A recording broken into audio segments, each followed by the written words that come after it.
Today, the 10th of March, I wanted to come on and give you a bit of an update as well about the energetic changes that we're encountering right now as we go into March. We're 10th of March. Wow, that went fast.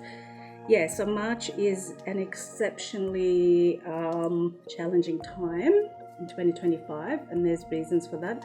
I'm going to talk a little bit about that, but first I want to talk about the heart of the matter of what's actually been happening this week. I guess I just want to put your minds at ease because I've had a rough time, and I think many of you, and I got a lot of emails too, supporting the decisions we've made and the stance we took on this matter, but also we're getting a lot of love and support from you guys. So thank you so much. Thank you from the bottom of our hearts for standing by us, and not by us, but standing for the truth. These teachings are the reason we're here.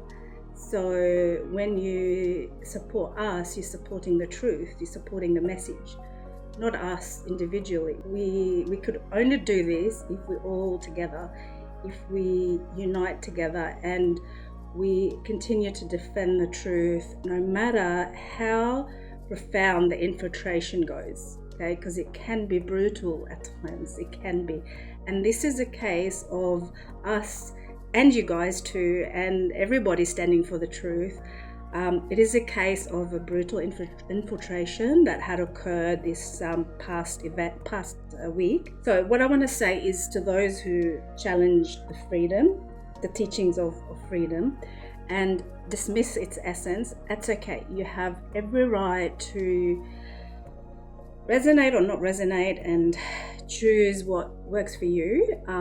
It's your life, it's your decision, that's fine. We harbor no hatred or ill intentions. We like to think that we're 100% transparent. I don't speak today to argue. I only speak to reflect and to really try and understand why this is happening. I mean, sometimes no matter how much you think about something, to try and analyze something from the mental level, you can never reach a solid decision or a conclusion.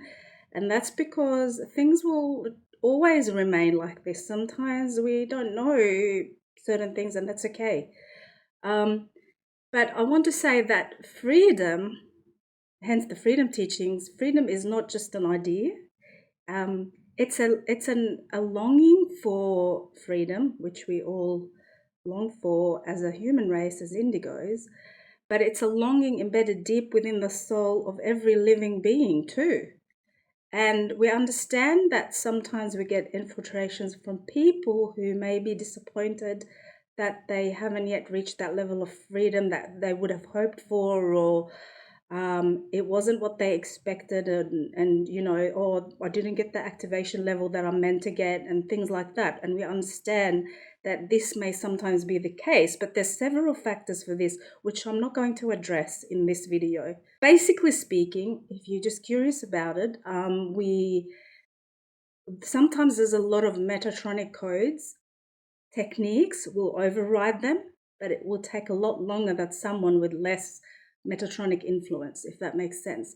So this process requires time, requires dedication, effort. If you don't give it any attention and you expect at the end of the week when you have 5 minutes to just, go on, grab the journal or grab your techniques list and just do a 5-minute thing and then expect that your life's just going to change in a month or two, that's not how it works. And the speakers were very clear about this. So I'm not going to sit here and tell you, it's going to work instantly, it's magic. It's not magic.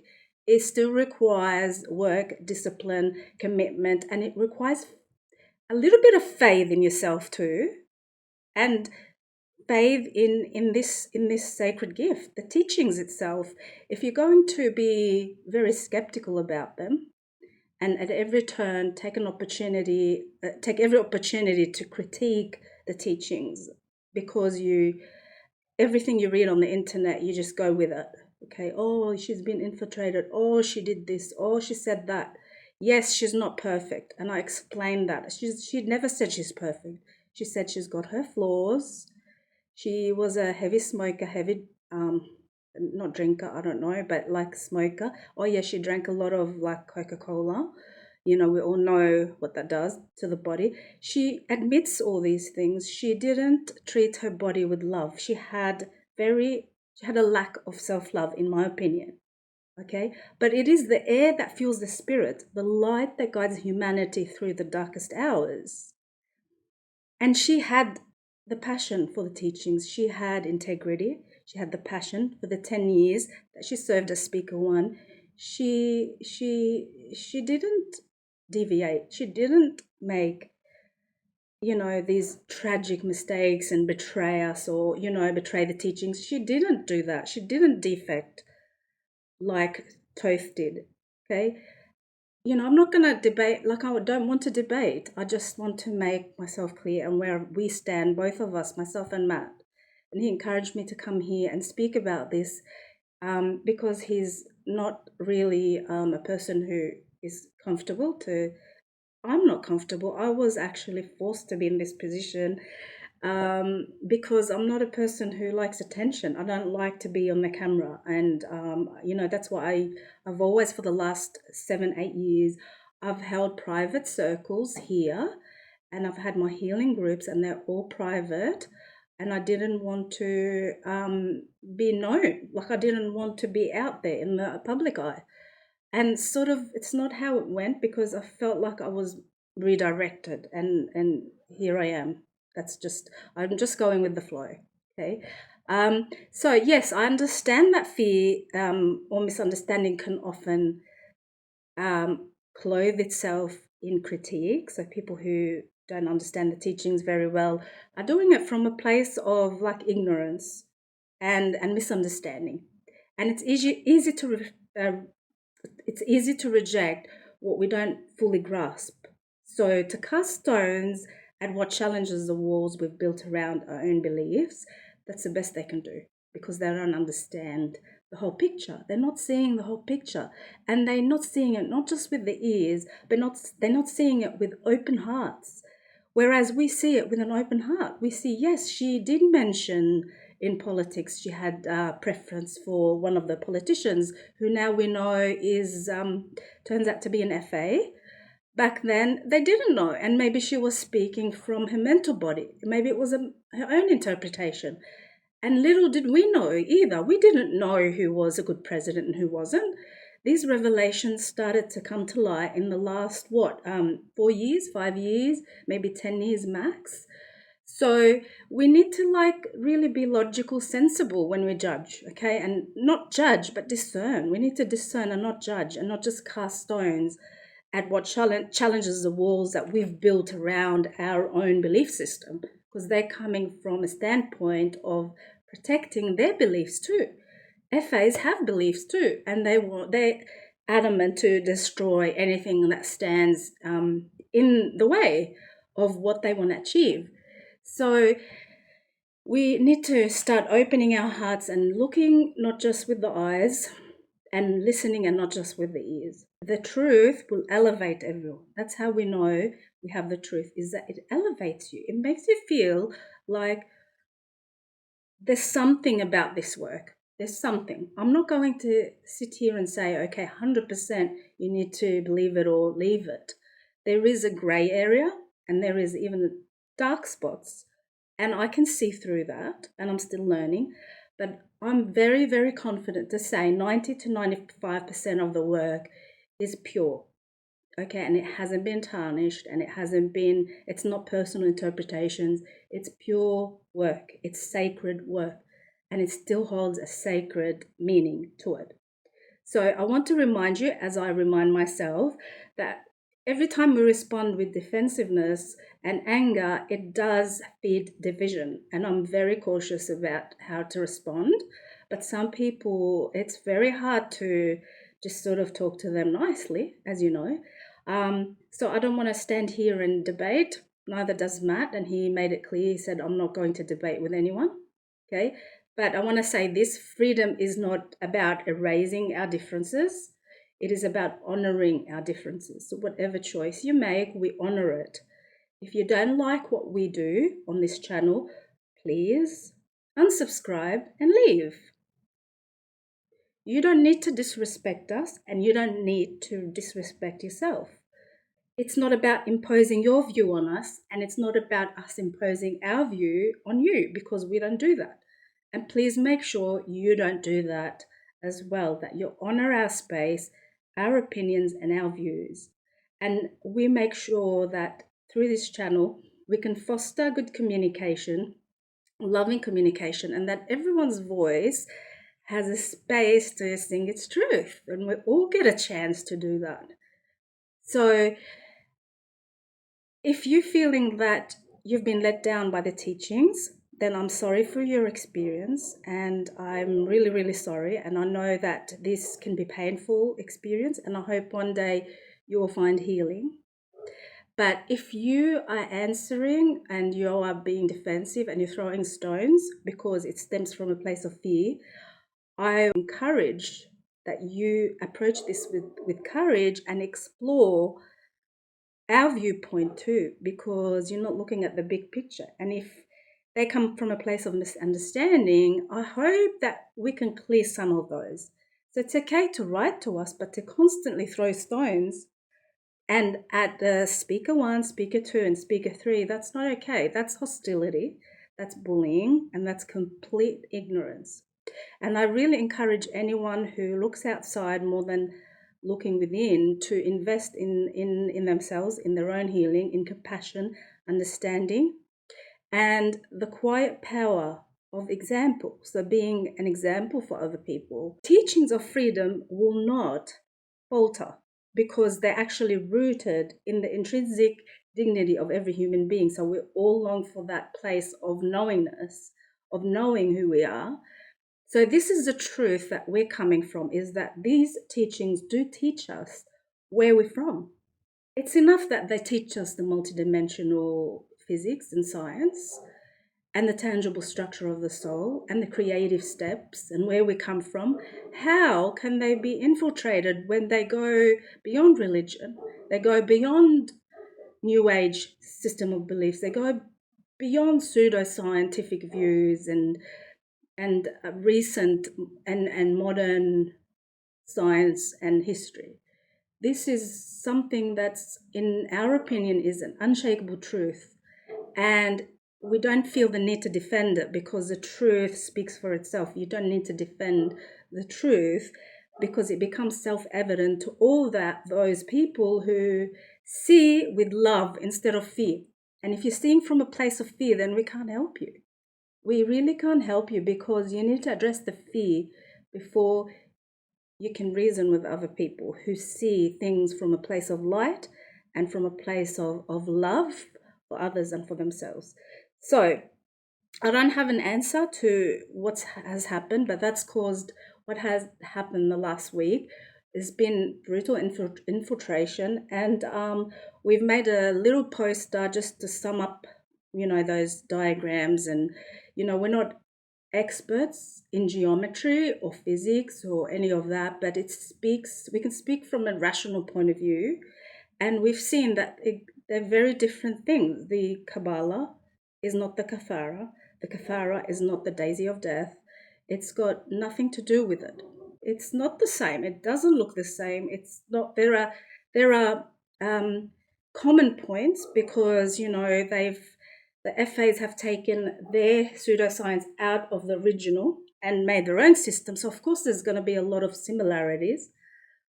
But the end result, it doesn't give you a fall. It gives you a rise. It gives you an expansion. So I'll leave you with a question and not an answer. What might the world look like if we all learned to celebrate freedom, truth, and respecting each other's viewpoints, not as a threat, not being a threat to each other, but as a bond that unites us in like one goal, and that's shared human values? What if we can focus on that instead of throwing stones at each other? So this is what I want to say. Just reflect on this and share this message so that we all can grow and learn and we all have capacity to grow and learn, and also we all have the capacity to see the light in each other, no matter what we think about how the person interprets things and views. Even if we don't agree on their views, we can still see the light within them. And the other thing I want to say is about this month, March, being extremely turbulent, but not just turbulent, very brutal as well in terms of energy. I have some astrological background, and I'm transparent about this. I don't practice now, but I used to do. It was a hobby. I didn't do formal studies in astrology, but I did. I do have a program. I can do analysis and birth charts and all that, and I do it the Vedic way, the Vedic astrology. So I don't do that now. Like I said, I'm not invested in what can be sort of truth / new age, or anything that's considered modern sciences. I'm not really investing energy until I know for sure that they're quite safe and haven't been infiltrated.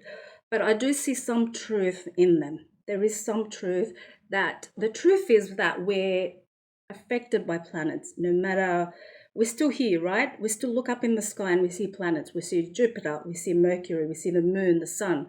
So we still are a part of the big picture. We're part of the holistic picture. We can't cut ourselves completely from the planetary system. Therefore, we're still affected by the planet's energies.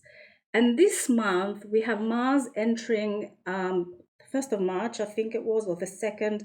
Anyway, at the beginning of the month, Mars went into Aries, and Aries is a planet that is ruled by Mars. So it's fire. So you have fire, double fire. And then you have a Venus retrograde, which means it looks in the sky like it's going backwards. But what that means, its energies lessen in that particular horoscope. And what happens is Venus is a planet of love and mercy and affection. So we're going to have a lack of that. So people are going to come forward with opinions, with differences, with even clashing. Relationships are going to suffer or be trialed or challenged. So there's a lot of turbulence. Plus in the next week or so, it's the 10th, so in about 5-6 days, I think, if I'm not wrong, we're going to have solar and lunar eclipse. So that all adds to the mix. We have 2 pulses, of course. We have the aurora pulses, and then we have the metatronic pulses. And things are just brutal right now, energetically speaking. So it's going to be a hell of a ride. If you have any decision making to do this month, my advice, my suggestion is to hold back on that. Don't do it this month. Don't get married this month if you can help it. No, honestly, get married, but don't get divorced. Don't break up. Wait. Try to sort out the relationship. Try to take some time, give it space, because when there's fire, especially double fire, what's needed is space. With fire, you give it water, right? And that sort of extinguishes the fire. We don't want to extinguish the fire. We want to give it space, because space allows time for contemplation, inner reflection, and for making better decisions. So you notice when you have space, you can breathe, and then you can calm down, and then you can properly reflect. So I may be wrong in this relationship. I may be the one who is, saying those things that trigger the other person. So we'll take some time apart and reflect on these patterns, and then come back and then hopefully try and work it out together. If it's been happening for a long time, then that's different. But if you've noticed that things have been a little bit fiery, you're not wrong. Things are fiery, and this month is the epitome of fire. So anything that's, you may be experiencing also a lack of passion in a relationship that you're normally very loving and passionate about. You may be feeling like you've been betrayed. I feel I've been betrayed, but that's not my relationship with Matt. That's going good. very good actually, but we do have those triggers. We're feeling like we're triggering each other, and so we twin flames anyway, so we mirror each other anyway, but that has gone up through the roof, this process of like mirroring, and it's like driving us both nuts at the moment. but it's been good because it's a lot of self-growth, and it's a lot of reflection and healing, and yeah, that's all going on anyway this month especially. So if you have to make a decision about a job, if you have to make a decision about a relationship, hold back and just wait a little bit, because it's not the right time. It's like if someone told you the mountain, there's going to be an avalanche, okay, and it's like going to happen in a week, would you plan your hike? Would you go to that same mountain and hike? I guess not, unless you want to, like, deliberately go there and give up your life. And yeah, that's not something that we want to do this month. We don't want to make decisions, very, very important decisions about jobs and family and relationships and that sort of thing. Even financial, by the way, financial decisions. If you were about to start on a new venture or embark on something new, throw that letter of resignation on the boss's desk and say goodbye, you may regret it. It's just, I know what it's like to have Mars energies. Mars is in my first house, so that means that I'm a fiery person. But luckily, I have a stronger sun, which means my personality shines forth, and I'm going to be in the public eye. That's what it means. And I have the Mars, which drives me and gives me the power and the energy and the courage, although I wouldn't consider myself a courageous person because I've got a lot of fears to deal with, but I do have the courage to face problems in life. And I have courage to face people that try to throw stones at us. And Matt's got that. But we're both very, very rational, and we're both truthful and transparent. End of the day, what is the law that brings us together? There's only one law that brings us all together, and that's the law of one. And that's the law that enables us to see the light in each other and recognize that we all come back, well, yeah, you can say come back, from source, from the same eternal creator. So that's my message, and I hope this video sort of helps in a way and sheds some light on the situation and the planetary and cosmic events, or not cosmic, planetary. But yeah, I'm gonna try and keep making these videos, and Matt's gonna have a go too when his work slows down a little bit, and yeah, we'll take it from here. And also I want to say that we'll be bringing you a new podcast called The Awakenings, and I'll tell you more about it when in maybe a week or two. So stay tuned. We love you. Much love.